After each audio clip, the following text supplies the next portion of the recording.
Saber Direito desta semana, o professor William Gimenez traz um curso sobre Direito Penal Econômico. Durante as 5 aulas, ele vai abordar a teoria geral do crime na economia, a lavagem de dinheiro, os princípios do processo penal e a aplicação deles à criminalidade econômica. A aula 5 começa agora.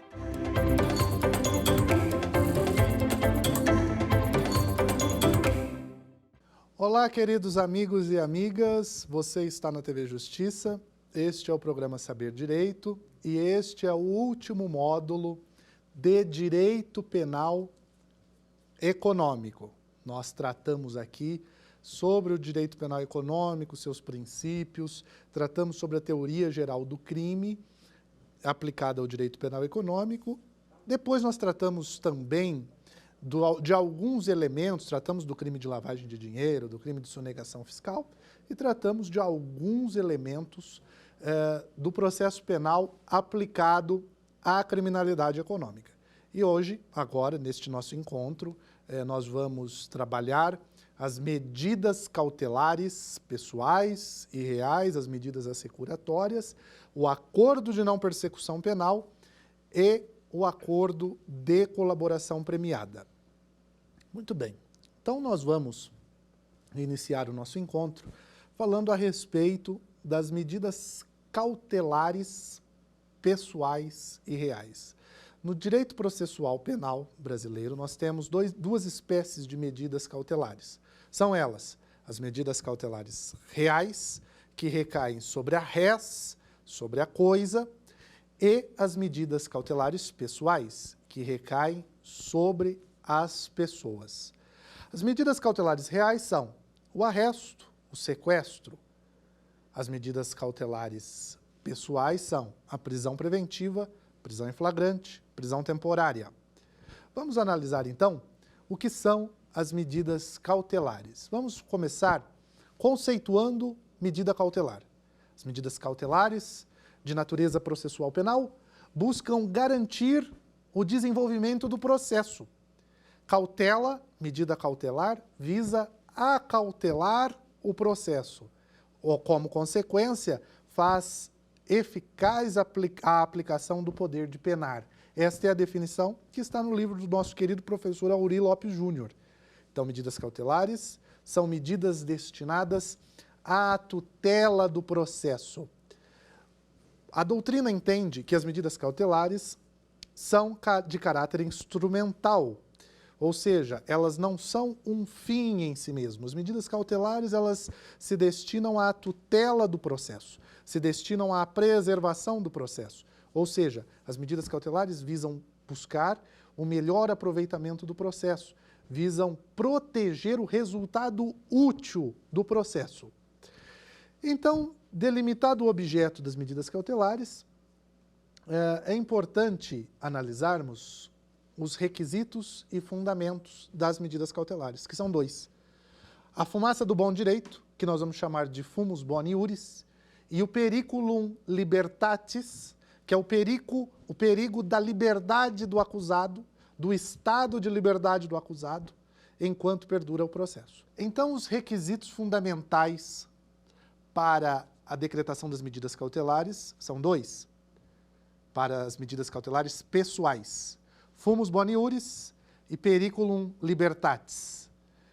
Enquanto que, para as medidas cautelares reais ou medidas assecuratórias, nós vamos dizer que são 2 fundamentos, o periculum in mora e o fumus boni iuris.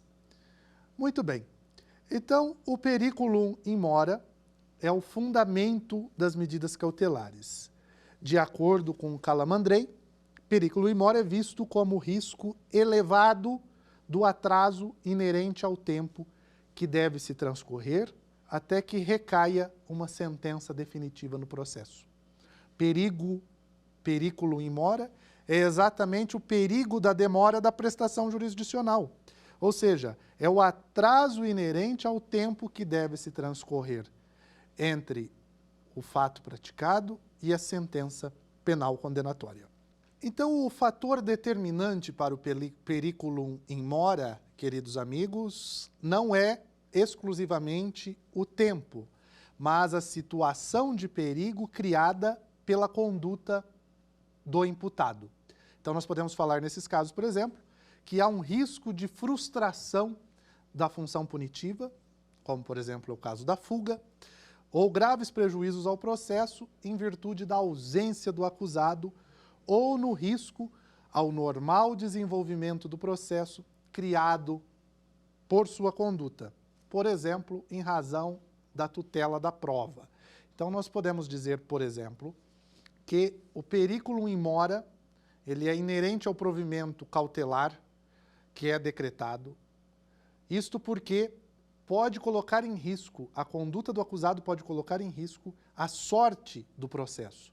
Nós vimos, então, que a medida cautelar que é decretada no bojo do processo, ela tem o caráter, ela tem por característica a instrumentalidade, ou seja, ela não se serve a si própria, ela serve ao processo, ela serve à tutela final do processo. Ela visa salvaguardar os interesses da tutela processual, até culminar em seu fim, que é o provimento jurisdicional final, seja sentença, seja o acórdão. Muito bem, então a medida cautelar, o fator determinante não é o tempo, o periculum in mora, mas sim a situação de perigo criada. O perigo não brota do lapso temporal entre o provimento cautelar e definitivo, não é o tempo que leva ao perecimento do direito. O risco no processo penal decorre do status libertatis do indivíduo, ou seja, do estado da situação de liberdade do sujeito passivo, processual, do acusado ou imputado. Então, por exemplo, podemos dizer que o fundamento é um periculum libertatis, enquanto que este perigo decorre do estado de liberdade do acusado. Muito bem. Medidas cautelares. O processo penal, ele possui previsão, ele possui...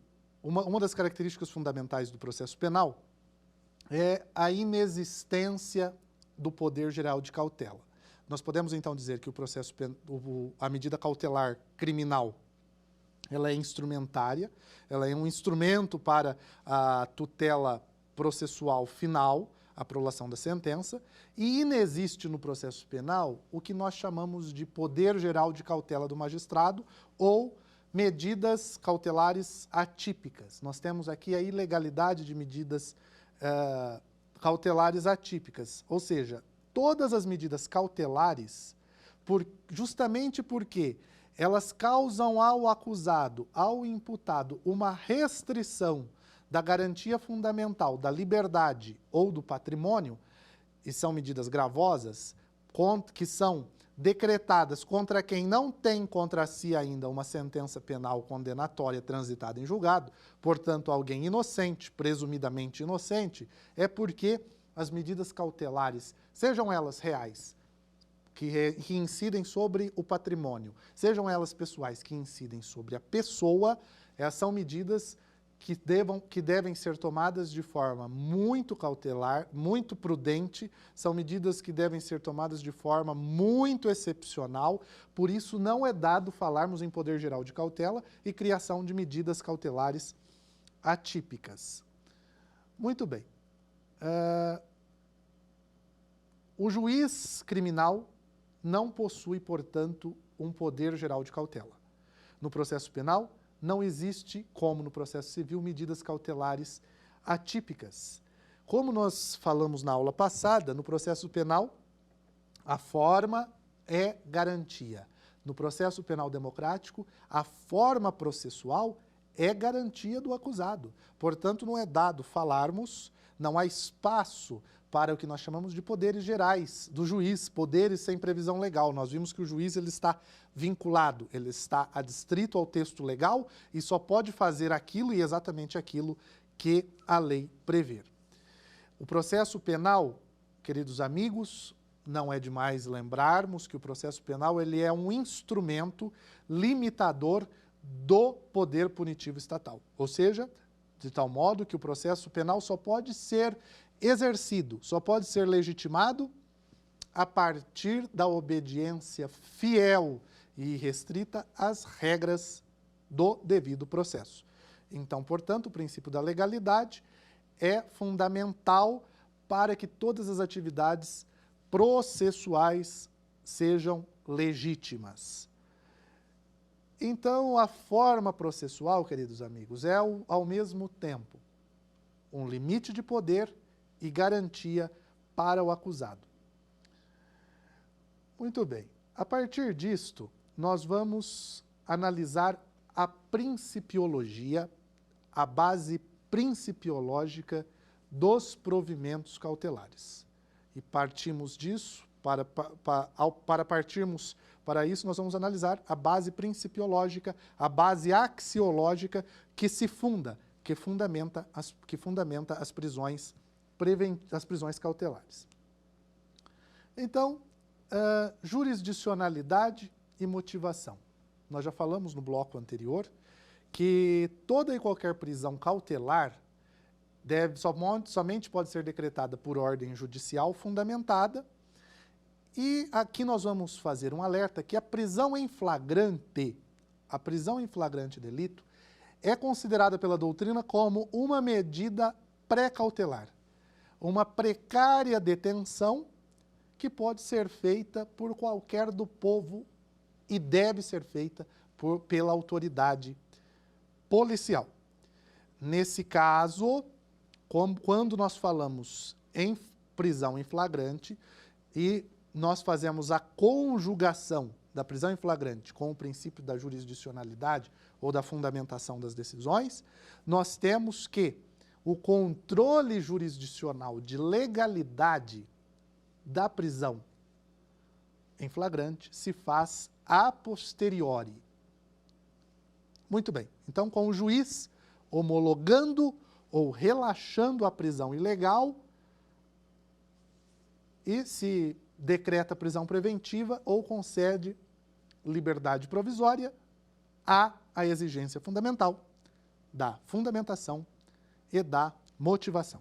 Em qualquer caso, portanto, como nós vimos na aula passada, o artigo 315, sobretudo o parágrafo 2º daquele artigo, que diz o que não é motivação, exige, o caput, a cabeça do artigo também nos exige, que toda decretação de prisão preventiva ou relaxamento de prisão ou revogação de prisão exige, nos termos do artigo 93, inciso 9 da Carta Magna, motivação e fundamentação suficientes.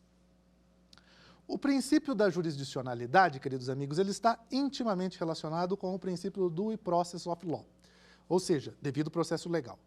Ele está previsto, portanto, no artigo 5º, que ninguém será privado de sua liberdade ou dos seus bens sem o devido processo legal.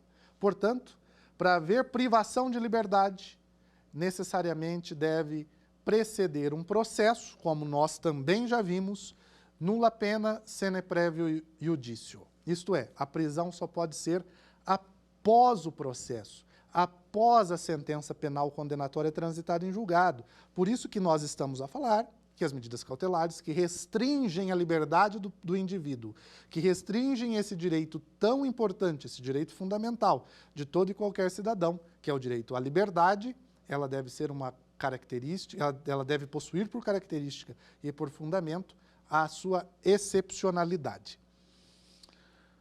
Então, ninguém será preso em flagrante delito, dispõe a Constituição, o artigo 5º, inciso 61, que ninguém será preso, senão em flagrante delito, ou por ordem escrita e fundamentada da autoridade judiciária competente. Ninguém poderá ser preso, portanto, por ordem do delegado de polícia. Ninguém poderá ser preso, portanto, por ordem do promotor de justiça. Ninguém poderá ser preso, portanto, por ordem do delegado da Receita Federal. Ninguém poderá ser preso, portanto, pela autoridade administrativa, senão pela autoridade judiciária, que é o juiz ou tribunal, com competência para tanto, nos termos do artigo 283 do Código de Processo Penal. Eventual ilegalidade da prisão deverá ser remediada pela impetração de um remédio constitucional que nós conhecemos bem, que se chama habeas corpus.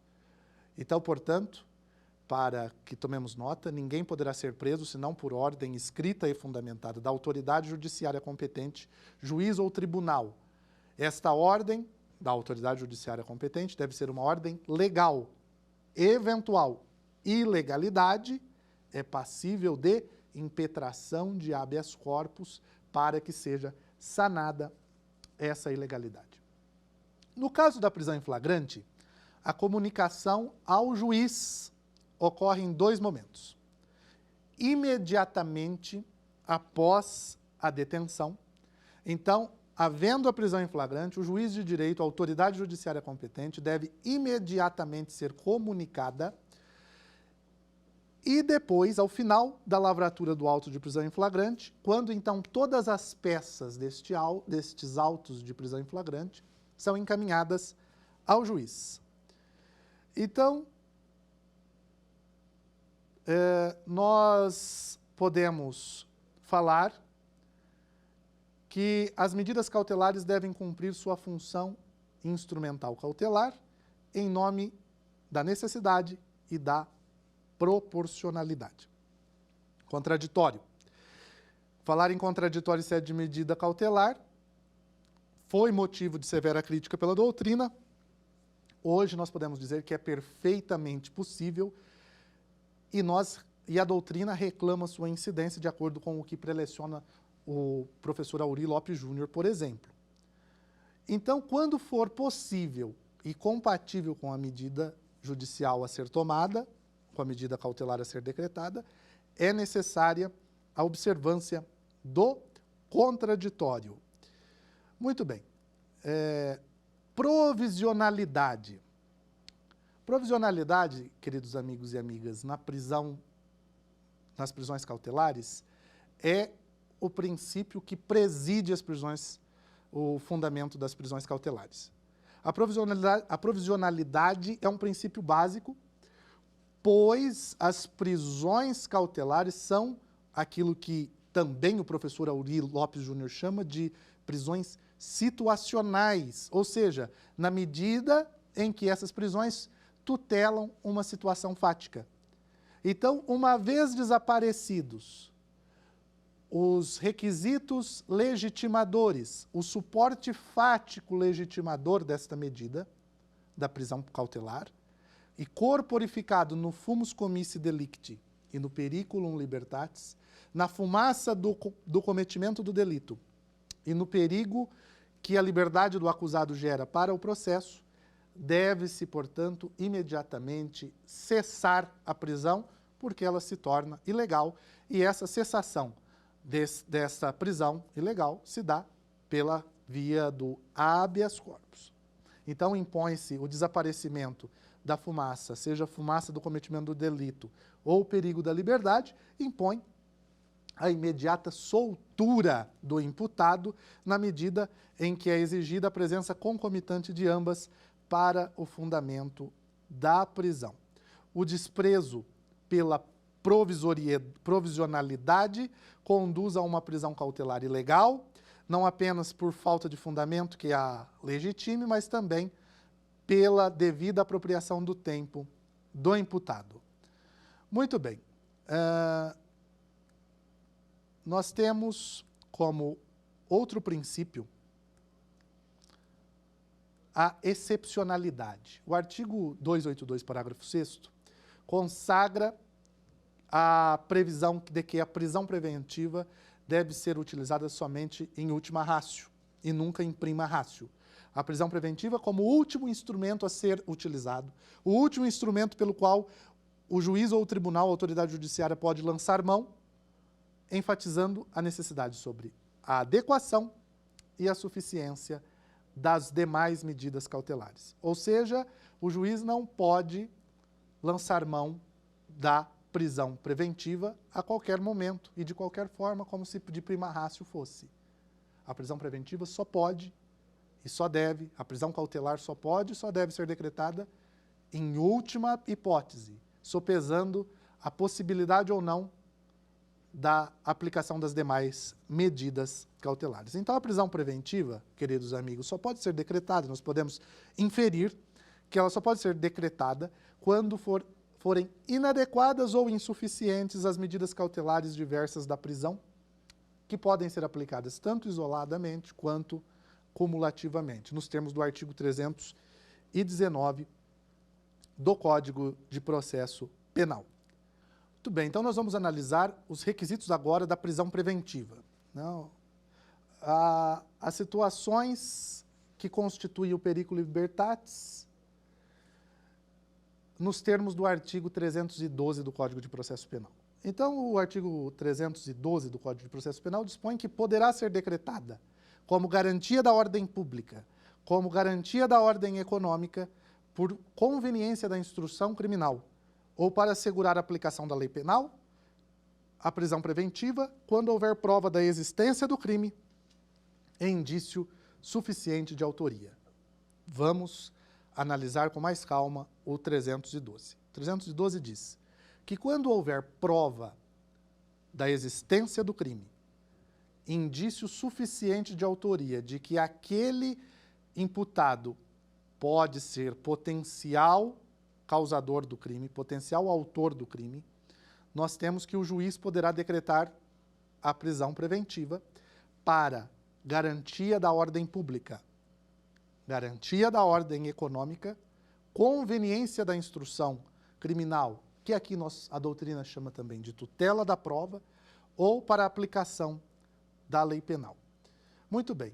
Pode-se considerar, portanto, que o periculum libertatis aqui, tutelado pelo 312, é o perigo que decorre do estado de liberdade do sujeito passivo, com o risco para a ordem pública, com o risco para a ordem econômica, ou seja, em outras palavras, a liberdade do acusado pode gerar um risco à ordem pública, pode gerar um risco à ordem econômica, pode não ser conveniente a tutela da prova, ou seja, o acusado ou o imputado em liberdade pode ameaçar testemunhas, pode destruir provas, ou o acusado possui risco de fuga e, portanto, tornará ineficaz a aplicação da lei penal.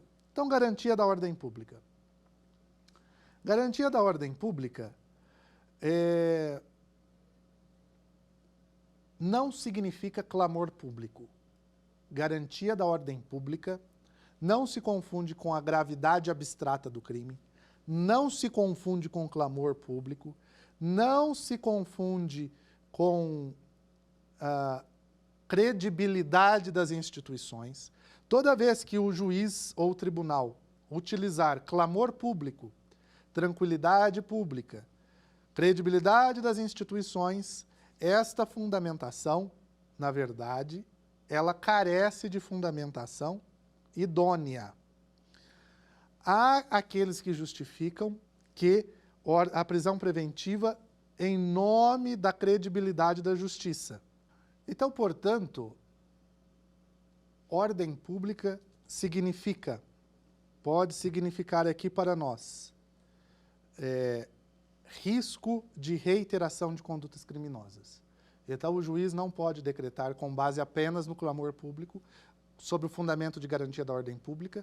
O juiz não pode, por exemplo, decretar apenas com base na garantia da ordem pública pela credibilidade da justiça. O juiz não pode decretar a prisão preventiva de alguém apenas para assegurar que a crença no aparelho judicial. Nós temos que a ordem pública é a ameaça concreta de reiteração de condutas criminosas. Segundo, garantia da ordem econômica. Ele está no artigo 312 e para o fim de tutelar o risco decorrente das condutas que, levadas a cabo pelo agente, afetam a tranquilidade e a harmonia da ordem econômica. Aqui, para o direito penal econômico, é de extrema importância analisarmos o risco à ordem econômica. Por exemplo, risco de reiteração de práticas que gerem perdas financeiras vultosas, seja porque coloca em risco a credibilidade e o funcionamento devido do sistema financeiro nacional ou do mercado de ações e valores. A garantia da ordem econômica visa a impossibilitar com que o agente continue a colocar em risco, por seu comportamento, por seu status libertatis, a credibilidade e o sistema do funcionamento do sistema financeiro ou do mercado de ações e valores. Muito bem. Garantia, conveniência da instrução criminal. Aqui a doutrina nós tendemos a chamar como tutela da prova. Isto significa que o acusado solto, o imputado solto poderá ameaçar testemunhas, destruir provas, perturbar a normalidade da instrução processual. Então, portanto, neste caso, quando houver risco efetivo para a instrução, ou seja, conveniência da instrução, será lícito decretar a prisão do imputado para que possa cessar esta ameaça ou esta obstrução à instrução judicial, à normalidade da produção dos atos processuais. A asseguração da aplicação da lei penal. Esta também, para o direito penal econômico, é muito importante, porque é o risco de fuga do acusado. O acusado pode evadir-se do distrito da culpa, pode sair do país, pode frustrar a aplicação da lei penal. Então, o risco de fuga, é importante que se diga, não pode ser presumido. Tem de estar fundado em circunstâncias concretas. É imprescindível, quando for este o fundamento da prisão, é imprescindível a existência de prova razoável do alegado, ou seja, o periculum libertatis. É preciso que o juiz demonstre, é preciso que esteja demonstrada na decisão que decreta a prisão preventiva, com o fundamento da asseguração da lei penal, da aplicação da lei penal, é importante que haja a imprescindibilidade da existência da prova razoável do alegado periculum libertatis. Ministro Eros Grau muito bem ponderou que a custódia cautelar, voltada à garantia da ordem pública, não pode ser decretada com esteio em mera suposição. Vocábulo abundantemente utilizado na decisão que a decretou, de que o imputado, o paciente ou o acusado possa obstruir as investigações ou continuar delinquindo. É indispensável a indicação de elementos concretos que demonstrem cabalmente a necessidade da medida extrema, que é a prisão preventiva. Muito bem. Agora nós falaremos das medidas cautelares diversas que estão previstas no artigo 319 do Código de Processo Penal, ou medidas alternativas à prisão preventiva. Então, não se trata de usar medidas quando não estiverem presentes os fundamentos da prisão preventiva. Não basta que em qualquer processo o juiz se valha do artigo 319, das medidas alternativas, e decrete medidas alternativas para todo e qualquer imputado. Não, nós temos que as medidas alternativas, as medidas cautelares diversas, exigem a presença dos dois requisitos que nós tratamos aqui. Fumus comissi delicti, periculum libertatis. Então, sem a presença deles, sem a incontestável presença do fumus comissi delicti ou do periculum libertatis, não há que se falar em decretação de prisão preventiva, não há que se falar em decretação de medidas cautelares diversas da prisão. Então, a medida alternativa somente deverá ser utilizada quando cabível a prisão preventiva, mas, em razão da proporcionalidade, houver outra restrição menos onerosa que sirva para tutelar aquela situação. Por exemplo, o comparecimento espontâneo em juízo, o comparecimento mensal e periódico em juízo, como, por exemplo, o uso de tornozeleira eletrônica. Então, portanto, queridos amigos e amigas, nós precisamos verificar que também há um vetor essencial, um vetor axiológico fundamental para a aplicação das medidas cautelares, que é, notadamente, a proporcionalidade. Então, nós temos Jurisdicionalidade e motivação. Só pode ser decretada pela autoridade judiciária competente, só pode ser decretada mediante decisão devidamente autorizada, devidamente fundamentada, motivada. Se for possível, se não frustrar a aplicação da medida, deve-se haver o contraditório para a aplicação das medidas cautelares. Elas devem ser provisórias, elas devem ser excepcionais, elas devem ser proporcionais. Muito bem. Agora nós vamos falar, queridos amigos, das medidas assecuratórias ou medidas cautelares reais. No Código de Processo Penal está previsto o título Medidas Assecuratórias. Encontramos um conjunto de medidas cautelares reais que recaem, portanto, não sobre a pessoa, mas sobre o patrimônio, na medida em que buscam a tutela do processo, ou seja, assegura a prova e ainda desempenham um papel importante no ressarcimento dos danos causados, o ressarcimento civil dos danos causados à vítima, bem como possui uma importante função de tutela de interesse econômico, resguardando a vítima através de uma ação civil ex delito e também ao Estado, no que se refere à garantia do pagamento das despesas processuais, da pena pecuniária e das custas processuais. Então, é evidente, portanto, a sua função cautelar. As medidas cautelares reais possuem um viés de limitação da disponibilidade de bens e assegura a execução dos provimentos patrimoniais de qualquer classe que possa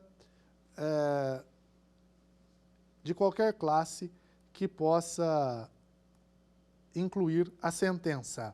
Não só a restituição de coisas, a reparação do dano e as indenizações do prejuízo, mas também o pagamento da multa e das custas processuais. O sistema processual penal nosso, portanto, vigente, brasileiro, contempla medidas cautelares pessoais, as prisões cautelares, que nós já estudamos, e as que restringem a liberdade pessoal do acusado ou imputado, e também as medidas cautelares reais ou patrimoniais, porque estas incidem, as chamadas medidas assecuratórias incidem sobre os bens móveis e imóveis do imputado, gerando uma restrição patrimonial, gerando uma restrição da livre disposição dos bens e valores, com vistas à constituição da prova, ressarcimentos sofridos pela vítima do delito.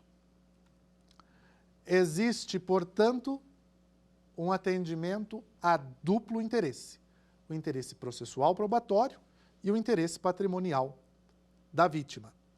A busca e apreensão e a restituição de coisas apreendidas poderiam também ser incluídas neste rol, pois elas servem ao processo, porque a busca e apreensão constitui a prova, visa o instrumento da busca e apreensão a constituição de prova, bem como os interesses da vítima, a restituição de coisas apreendidas, restituindo à vítima o objeto direto do delito devidamente apreendido. Portanto, mas não foi, no entanto, esta sistemática adotada. O nosso código prevê, por exemplo, que a busca e apreensão está no título da prova. Bom, segundo a sistemática do Código de Processo Penal, nós veremos agora as medidas assecuratórias penais. As medidas assecuratórias penais são 5. Sequestro de bens móveis, sequestro de bens imóveis, hipoteca legal de bens móveis, arresto prévio de bens imóveis e arresto de bens móveis. Então, como medidas cautelares que se mostram o sequestro de bens móveis, sequestro de bens imóveis, o arresto prévio de bens imóveis, a hipoteca legal de bens imóveis, o arresto de bens móveis, como medidas cautelares que são, elas obedecem todos os princípios estudados que se aplicam às medidas cautelares em geral. Ou seja, garantia da jurisdicionalidade ou reserva de jurisdição. Somente a autoridade judiciária competente pode decretar medidas assecuratórias. provisionalidade, provisoriedade, excepcionalidade e proporcionalidade. A decretação das medidas cautelares reais, portanto, incidem dois princípios fundamentais. O primeiro requisito fundamental é o fumus commissi delicti, ou seja, a fumaça da existência do crime. E o segundo, periculum libertatis, periculum in mora. Então, por se tratar de medidas patrimoniais, nós podemos também falar em periculum in mora.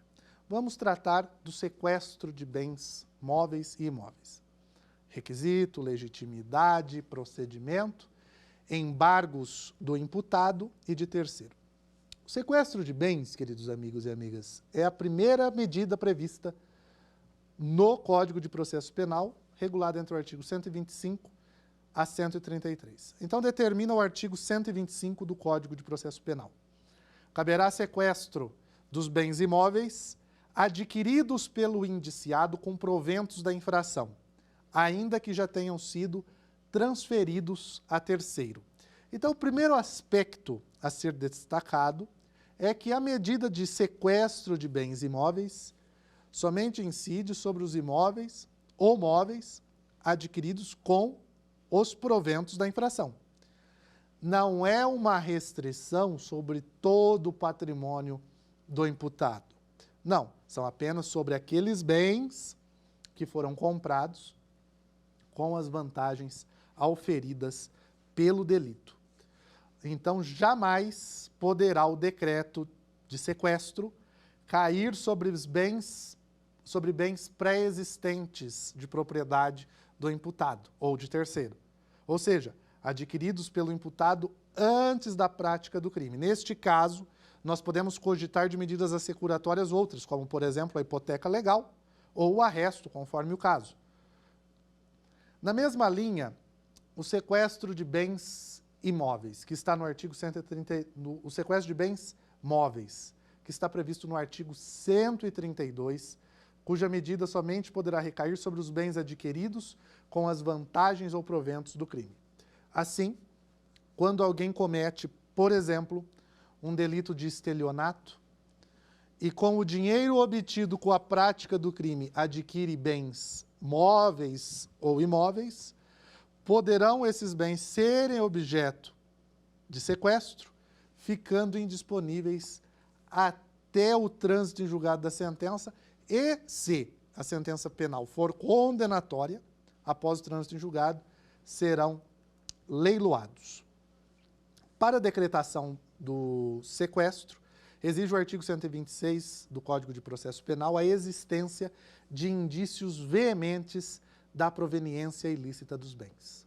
Então, para a decretação do sequestro de bens previstos nas medidas assecuratórias criminais, nós necessitamos da existência de indícios veementes da proveniência ilícita dos bens. Muito bem. A cognição, portanto, é sumária, ela se fundamenta na verossimilhança da alegação, mas não significa que o juiz deve presumir, portanto, contra o réu.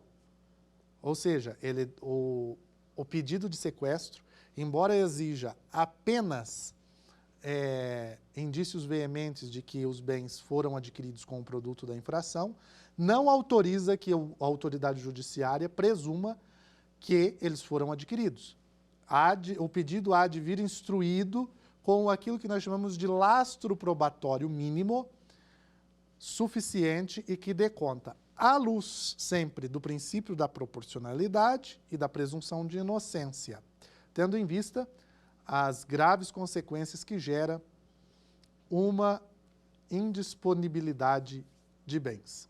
Então, queridos amigos, a diferença que há entre a apreensão, o sequestro, a hipoteca legal, o arresto prévio de imóveis e o arresto prévio de imóveis está no fato de que a apreensão recai sobre o objeto direto do crime. Então, o objeto direto do crime torna-se objeto da busca e apreensão. e a busca e apreensão está no campo das provas, que não deve ser confundida com medidas assecuratórias. Segundo, o sequestro, bem móvel ou imóvel, adquirido com o produto proveniente do crime, de acordo com o artigo 125 e seguintes do Código de Processo Penal. Hipoteca legal. A hipoteca legal se caracteriza por bens imóveis de origem lícita e diversas do delito, de acordo com os artigos 134 e 135 do Código de Processo Penal. Já o arresto prévio de bens imóveis, o seu decreto, o decreto de arresto prévio de bens imóveis, recairá sobre bens imóveis de origem lícita e diversa do delito. Nós chamamos isso de preparatório da hipoteca legal, ou seja, o arresto prévio de bens imóveis instrumentaliza a inscrição da hipoteca nos termos do artigo 136 do Código de Processo Penal.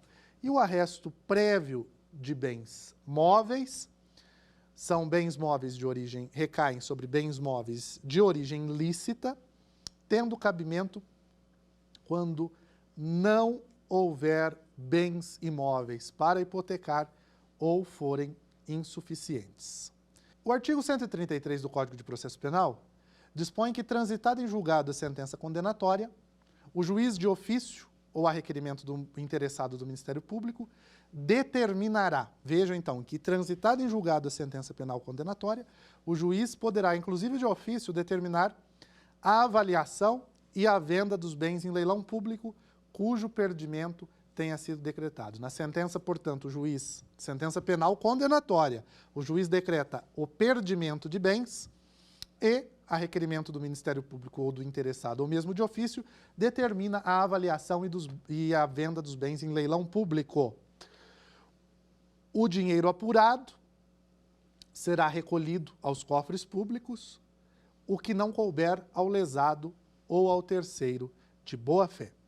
Muito bem, era isso que nós tínhamos para tratar de medidas assecuratórias e agora nós vamos falar sobre a justiça penal negocial, que é um tema absolutamente importante. Nós vamos falar com uma novidade legislativa trazida pela Lei 13.964 de 2019, que é a Lei Anticrime, e que, portanto, traz uma importante novidade para o processo penal brasileiro, que é o acordo de não persecução penal. Dispõe o artigo 28A, que foi inserido pela Lei 13.964 de 2009 no Código de Processo Penal, que, não sendo o caso de arquivamento do inquérito e tendo o investigado confessado formal e circunstancialmente a prática da infração penal sem violência e sem grave ameaça, com pena mínima inferior a 4 anos, o Ministério Público poderá propor um acordo de não persecução penal, desde que necessário e suficiente para reprovação e prevenção do crime, mediante condições ajustadas, cumulativa ou alternativamente, como, por exemplo, a reparação do dano, a restituição da coisa à vítima, a renúncia de bens e direitos indicados pelo Ministério Público como instrumentos do produto ou proveito do crime. Vejam, senhores, que há uma distinção fundamental entre delação premiada e acordo de não persecução criminal, acordo de não persecução penal, que nós chamamos pela sigla de ANPP. Portanto, há uma distinção fundamental. Enquanto a colaboração premiada é um meio de obtenção de prova em que, mediante o ajuste de vontades entre as partes, órgão do Ministério Público e imputado, o imputado poderá obter determinadas vantagens. No acordo de não persecução, na verdade, ele prevê uma justiça penal negocial, ou seja, ele confessa a prática do crime. Então, a distinção fundamental entre acordo de não persecução penal e acordo de colaboração premiada é, portanto, que, enquanto o acordo de colaboração premiada é um meio de obtenção de prova, no acordo de não persecução penal, inscrito no artigo 28A, é um caso de justiça penal negocial, ou seja, uma antecipação de pena sem a necessidade da observância do rito. Muito bem, queridos amigos, esses eram os aspectos mais relevantes do processo penal aplicado à criminalidade econômica e agora nós vamos para o nosso quiz. Nós vamos retomar aquilo que nós estudamos e aquilo que nós falamos aqui nesta aula. Vamos lá.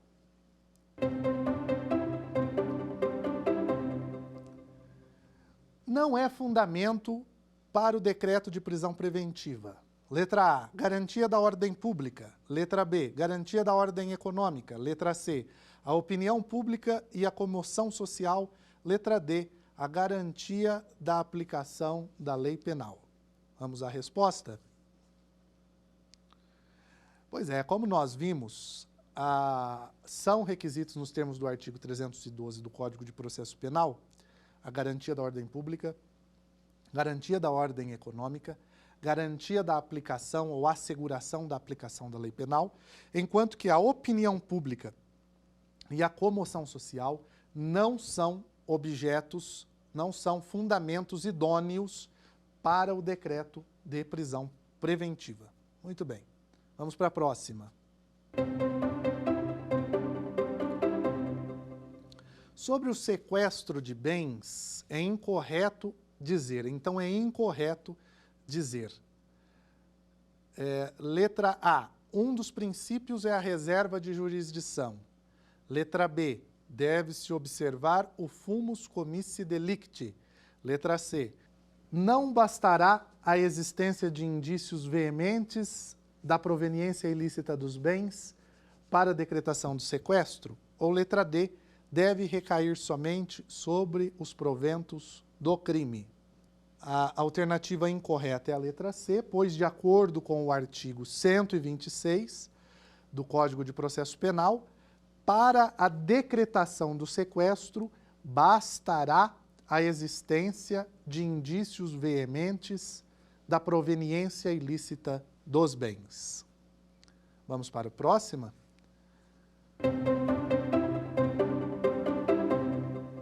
Acerca do acordo de não persecução penal, pode-se dizer que não é meio de obtenção de prova, pode ser celebrado somente se for o caso de arquivamento do inquérito, pode ser proposto somente pelo juiz de direito, pode ser celebrado em crimes praticados mediante violência e grave ameaça. Vamos à resposta. E a resposta é a letra A. Nós vimos que como diferença substancial entre o acordo de não persecução penal e o acordo de colaboração premiada, o acordo de não persecução penal não é meio de obtenção de prova, enquanto que o acordo de colaboração premiada é meio de obtenção de prova. Muito bem, meus caros amigos, foram esses os temas que nós tratamos nessa aula.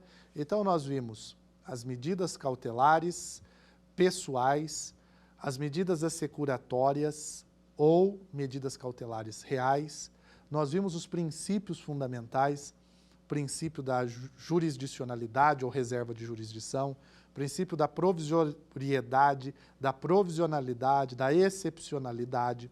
Nós vimos que alguns detalhes sobre os requisitos fundamentais para a decretação de qualquer medida cautelar, seja patrimonial, real, seja medida cautelar pessoal ou medida cautelar pessoal ou prisão preventiva. Vimos a questão da prisão em flagrante, vimos também as medidas assecuratórias, o sequestro, o arresto, a hipoteca legal. Falamos do acordo de não persecução penal. Temas demasiadamente importantes, temas extremamente importantes para o processo penal aplicado à criminalidade econômica. Então, este foi o nosso programa de Direito Penal Econômico e foi um prazer ter dividido com você este espaço. Fique conosco. Saber Direito da TV Justiça.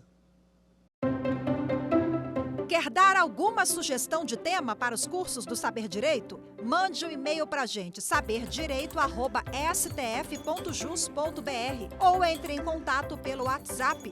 O número é esse que aparece na sua tela. Você também pode estudar pela internet. Acesse o nosso site tvjustiça.jus.br ou pode rever as aulas no canal do YouTube TV Justiça Oficial.